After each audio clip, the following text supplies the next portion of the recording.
Now look, I know you guys are probably tired of me always talking about Sonic, like the Sonic cycle is broken. Okay, Sonic characterization in Black Knight, who cares? My favorite daytime stage is Unleashed. How about you kill you? See, but there's just one tiny problem about that. I don't really care. As a matter of fact, I'm gonna talk about my top 3 favorite Sonic games right here, right now. Let's go! Funny enough, the third game was the hardest to think about, and now because I already have my other 2, and after many weeks and weeks of thinking, consulting, brainstorming, laying down, being lazy, not working, I think I finally figured out what game I'm putting in the number 3 spot. It's Sonic and the Black Knight. I actually didn't grow up with this game. I never even touched this game until a few months back. I randomly decided to play through Black Knight, and let me tell you, it did not disappoint. This game is easily one of the coolest concepts Sonic has had to date. Sonic gets transported into a King Arthur time frame, he gets a sword, and he swings that sword like his life depends on it. As I've already stated in my Black Knight video, Sonic's characterization is absolutely amazing. The writing is amazing, music is amazing, this game is amazing. I did not think I would love this game as much as I did. Yes, this game uses motion controls. Yes, it can be unresponsive at times, but when it works, it feels pretty good to slash through your enemies while running at Sonic-type speeds. Not to mention, this game easily has Sonic's coolest form, Excalibur Sonic. It's absolutely raw in every sense of the word. Now, is it my favorite form? No. My favorite form is actually Dark Sonic. Calm down. Before you sacrifice me to Satan himself, I've always thought this form was so cool. I think it's got something to do with me liking all black suits or forms, like Symbiote Spider-Man from Spider-Man 3. Anyways, this game was easily one of the funnest gaming experiences I've had over the past few months. I had an absolute blast with this game, even more than the time I actually played Sonic Blast. I'm not having a blast right now. Anyways, on to number 2. Now, the game that takes the number 2 spot is actually the most recent Sonic game, Sonic Frontiers. Sonic Frontiers was my game of the year last year. Sonic Frontiers was my most anticipated game of last year. Sonic Frontiers was the game that brought Sonic back, and I couldn't be happier. This game means so much to me, it's actually unreal. This game brought back good writing of the cast, brought back a story that took itself seriously, and it brought back everything the fans missed when it came to story and writing. This game single-handedly brought back my crazy Sonic obsession, and I'm totally happy with that. I very much enjoyed the open zone gameplay. Just running through the Starfall Islands, listening to the island music, finding Cocos, and doing missions kept me playing for hours on end. I enjoyed the cyberspace levels quite a bit. There were only a few that were kind of meh to me, but other than that, I really like the cyberspace levels, plus the music that accompanies them. And of course, we can't talk about Sonic Frontiers without the incredible bosses. Man, roll the clips.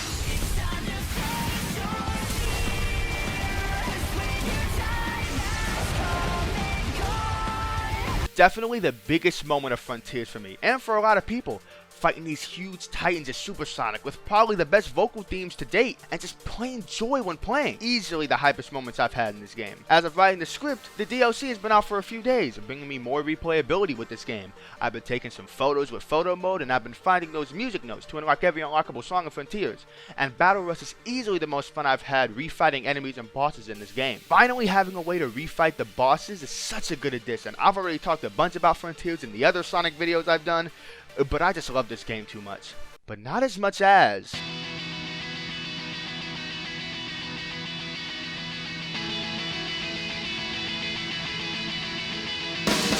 Sonic Unleashed, man. This game, man. Everything from its gameplay to the music to the story. I love everything about this game. I had the Wii version of Unleashed many years back, but I have played the Xbox 360/PS3 version, which is the one I'm going to be talking about. This game was the boost game, and I still think no other Sonic game has done the boost formula as fun and as engaging as Unleashed. The daytime stages were absolutely amazing, being based on real-world locations. You've got Greece, Antarctica, Italy, and many other locations. These stages had you blazing through at Sonic speeds while still being able to admire how pretty the world looked. Now, the boost levels heavily relied on quick reaction time and maybe even trial and error, especially if you want to get an S rank, because man, this game was strict with its S ranks. And you even had these little hubs you could walk around in day or night. Just made the game feel so much more alive than it already was. You had NPCs to talk to, they had things to say, hints to give, names to not really remember. But most importantly, faces to make fun of. This kid ugly. Now, before I get into the Werehog, everybody's favorite part of the game, let me give you guys a quick rundown of what this story is. Alright, look. Eggman is pretty much responsible for unleashing, get it? A hyper energy organism millions of years old called called Dark Gaia. Dark Gaia is then awakened from the center of the Earth, causing the Earth to quite literally break apart, causing continents to literally be separated, leaving the Earth's core out in the open. I'm sure Eggman probably killed a few million, maybe even billions of people due to that. Oh, and he also screws up the Chaos Emeralds and turns Sonic into this crap. Alright, man.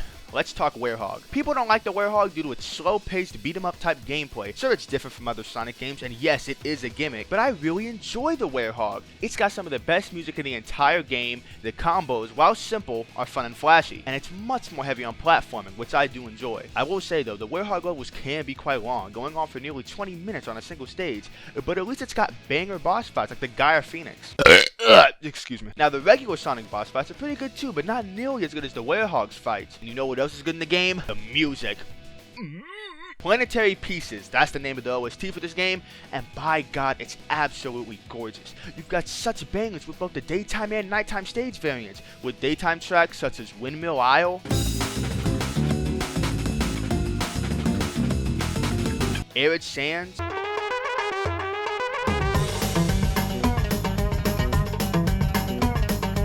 Apotos? Is that how you pronounce it?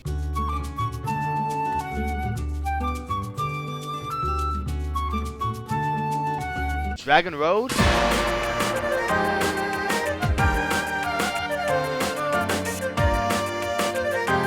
And Shunan, just to name a few.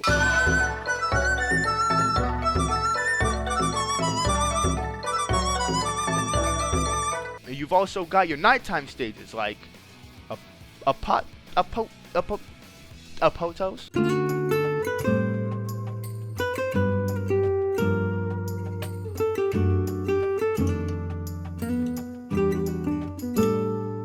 Windmill Isle.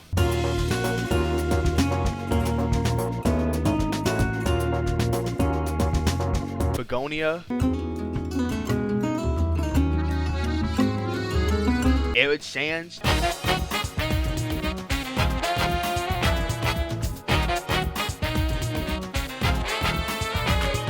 Shunan.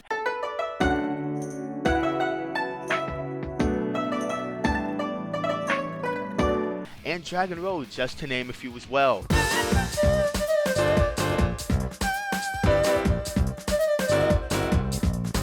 And we can't forget Endless Possibilities, easily a top 5 Sonic vocal track. Side note, that one boss fight with the Werehog and the Egg Dragoon goes so hard for no reason, it's actually insane. All in all, this game is truly a love letter to Sonic in general. Sonic Team's best Sonic game still to this day.